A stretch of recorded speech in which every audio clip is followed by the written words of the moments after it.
Alright guys, welcome to another video, and in this video I'm going to be talking about reworking Awakening and Switch Jutsu. But first I'm going to start off with Awakening. Now currently Awakening, yeah, you get it when you obviously hit a certain amount of health. When it goes low, oh wrong one, and then obviously you awaken. Then you're in Awakening for 15 seconds. Whether it's a single Awakening or team Awakening, you get 15 seconds to execute max damage on your opponent, essentially. And then after that, you de-awaken, you know?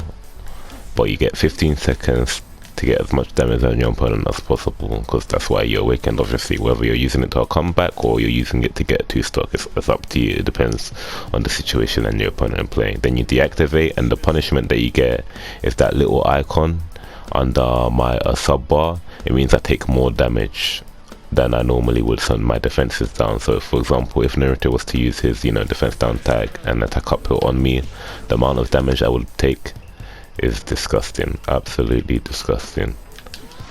Like, look at the damage I just got from the tilt. It's nasty, absolutely nasty. So yeah, the damage that I get from attacks is increased as well, but then after a while, I don't know how many seconds it is, you can get your awakening again if you stall enough. Yeah, see, I got it again. Maybe that was 15 seconds, 20 seconds, who knows, and then I can activate it again. And obviously if I was spamming Switch Jutsu in that time, I'd fill up my Storm Gorge and maybe I'd be able to do a team awakening, and then that's 3 awakenings you have to deal with. So currently in the meta, yeah, this creates a situation where if you're good at utilizing awakening, so for example, Zhao would be one. If you've seen his streams, very good at utilizing awakening to use it to come back or to apply pressure to get 2-stock. It creates a situation where an opponent can rely on awakening, or awakening spam as people like to call it. So awakening again, waiting until it comes back, and awakening again with strong awakenings such as Danzo's. Obviously 6-pass Madara, there's no real counter to it. And last Sasuke, it creates a situation where people can rely on awakenings and use that to win the match, which a lot of people don't like. They view it as cheap or cheesy or whatever. But how I would rework it to make it more interesting and to make it less like that is you have access to awakening at round start. So let me switch the settings. Oh no, not unlimited. Oh, okay, unlimited, yeah. And then let's say round start, both of you start, boom, you have access to awakening. So you as a player has a choice. Do I awaken straight away to get like an advantage over my opponent immediately?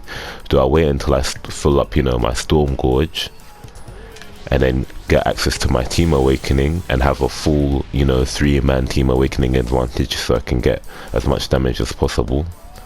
Or do I wait until like I really need it and I'm on the back foot? Let's say I need to make a comeback and save it until then. It's up to you, and your opponent can be thinking the same thing as well. So I feel like it will create for more varied gameplay, and you will see awakenings used that you don't normally use, because right now people kind of use the most powerful awakenings to make the comeback mechanic, unless you're playing characters for fun, like Sheik is another player that uses fun characters and mix and matches awakenings. I do that as well.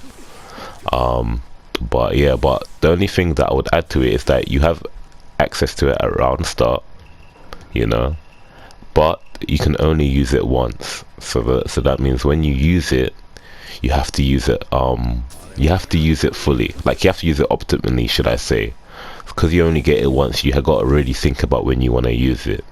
Do I use it to get the advantage before my opponent's weakness? Do I wait until my Storm bar is full and get access to the full team awakening, or do I wait until I really need it and use it then? So yeah, I feel like it'd create more varied gameplay and more interesting gameplay choices, and I feel like you'll see different awakenings. Well, hopefully anyway. The hope is that you will see a variety of different awakenings, but it might cause people to pick more OP characters so they get access to 6-pass Madara awakening at round start. Who knows? We'll have to see if the patch was ever implemented like that. But yeah, I just feel like it'd make it more interesting, because even if people would complain like, oh, people will get access to Danzo's one shot round start and then the match would be over, or 6-pass Madara, at least after that you don't have to deal with it again for the rest of the match. So that's the plus side. And if you manage to survive it, you'll be able to execute more damage on them than you normally would for a limited amount of time anyways. But yeah, so I feel like it'd make it more interesting in that sense. But you know, let me know what you guys think. In terms of switch tech, I feel like people only have an issue with it. Like, I feel like people don't have an issue with switch tech as a mechanic. They have it when it's used in conjunction with certain characters. For example, 6+ Madara, like his loud singing jutsu is a nasty jutsu. It comes out relatively quickly, and the spread makes it very hard to dodge. Like, trying to dodge that ninja moving, unless your character has like 6+ movement or Itachi level ninja move, or you know, Kirin Sasuke level ninja move, or Minato or Shisui, those characters are good to have, are known to having good ninja moves, as you can see. Like, look at the amount of distance I cover quickly, it's disgusting. But yeah, like, unless you have that, you're not dodging it, and you're kind of forced to block, and obviously that can set you up for a grab into strike back if the character can have a strike back after the grab, or you know, guard pressure from the jutsu into, you know, combo guard pressure or whatever. Or it can be used for zoning, so they can literally switch out and then switch out again and then keep throwing it. It can be kind of nasty. If you see the pros use it and utilize it, it can be kind of nasty. So like, that's a problem with it used in conjunction with an annoying character. Same with Danzo as well. You'll see people do that all the time and they keep spamming it, and you know, you can't double dash Danzo's jutsu. You have to, you know, dodge it, or you know, counter it with another projectile jutsu. And Sasuke's Fireball as well, one of the best priority jutsus in the game, as it beats a lot of other jutsus, unless it's like 6+ related jutsu, or the jutsu has Infernal Fire, like a Matarasu, like Itachi's jutsu, which cancels it out. But yeah, but as far as the switch jutsu mechanic, like, no one's complaining when PTS Sasuke is being used and they're using switch jutsu with him. No one's complaining about people spamming PTS Sasuke's jutsu. Like, it just doesn't happen. They only complain about switch jutsu when it's used in conjunction with characters that have very good tracking jutsus, or big hitbox jutsus, or widespreading jutsus, you know. Especially if they can go into strike back, then it becomes really annoying if you keep getting hit by it or don't know how to counter it. So yeah, so but like, I would also rework switch jutsu because I feel like it's a bit too free. Even though you can still deal with jutsu spam, like, it's not the end of the world, it's not impossible to deal with. I would still make sure it takes half the normal chakra of a normal jutsu. So you see how a normal jutsu takes like maybe a fourth, I'd say. So half of a fourth, so it take like roughly that amount, you know. Yeah, so like three chakra kunais, you know. So like, it takes the switch resource and, you know, a bit of your chakra as well to make it less spam friendly as well. And then you have to think more about using it optimally, basically, which would skilled play more than, you know, spamming play. I feel like that'd be a good change to it. But you know, as always, let me know what you guys think. But those are the 2 reworks that I do mainly. Just, you know, allow yourself to use Awakening at round start, and make switch jutsu cost chakra as well.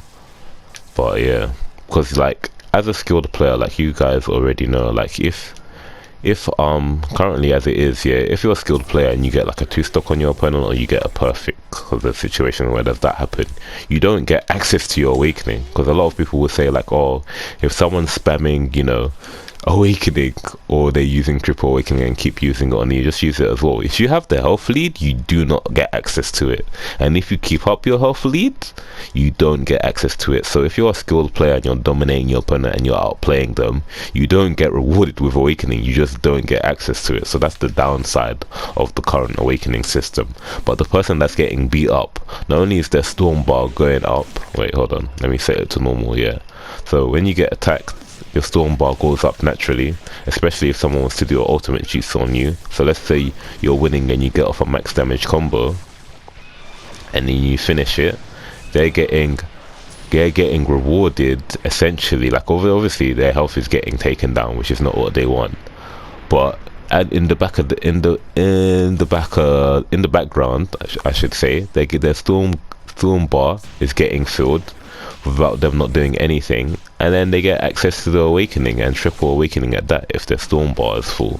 So they're getting that little reward in the background for getting beaten up, rather than them, you know, having to outplay you and approach you and, you know, get past your defenses. If you have a good defense, they can be like, you know what, I'm awakened. Because once they get the storm bar full, they get all their chakra back. Boom, and they can awaken straight away. Especially if they set up a switch jutsu, it doesn't cost chakra. Boom, they can awaken. So it's kind of rewarding them in that sense. I think it was either Pleiko or Yama suggested that you shouldn't get your full storm bar filled up.